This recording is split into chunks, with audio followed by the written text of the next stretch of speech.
sekolah. Jom kita saksikan.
Assalamualaikum cikgu, saya dari TVPS SSK Rangga. Saya mendapat pandangan cikgu tentang program sambutan Hari Guru pada tahun ini.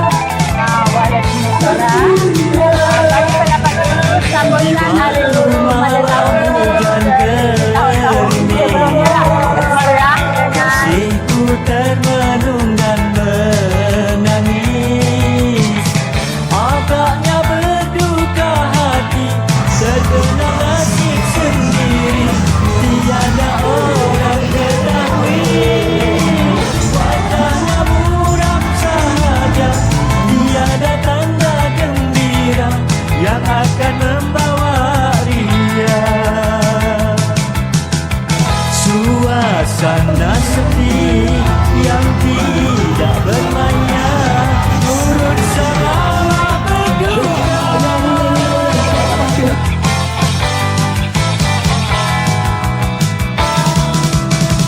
Kepada dia aku tanya. Assalamualaikum cikgu, saya dari TVPS SSK Rangga. Saya nak tanya tentang program sambutan Hari Guru pada tahun ini. Okey, waalaikumsalam. Terima kasih. Pada tahun ini kita boleh lihat bukan saja murid-murid, malahan cikgu juga memberikan satu kerjasama yang mantap. Awak boleh tengok semua pakai baju retro zaman dulu, dan sambutan tahun ini agak meyakinkan dan memberasakan sebab murid-murid pun sudah suka bila kita depan murid memberi sambutan yang meriah. Mereka boleh Terkenal nasib sendiri, tiada orang ketahui.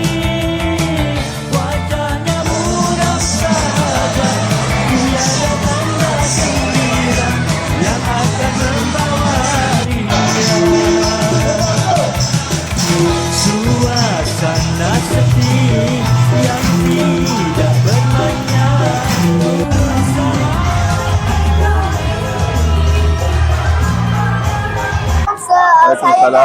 Saya dari TVPS SSK Rangga. Tahu pendapat cikgu tentang program sambutan Hari Guru ini. Sambutan Hari Guru tahun ini telah berlangsung dengan begitu meriah bagi saya. Murid-murid juga nampaknya sangat terhibur dan telah berjalan dengan begitu lancar sekali. Terima kasih.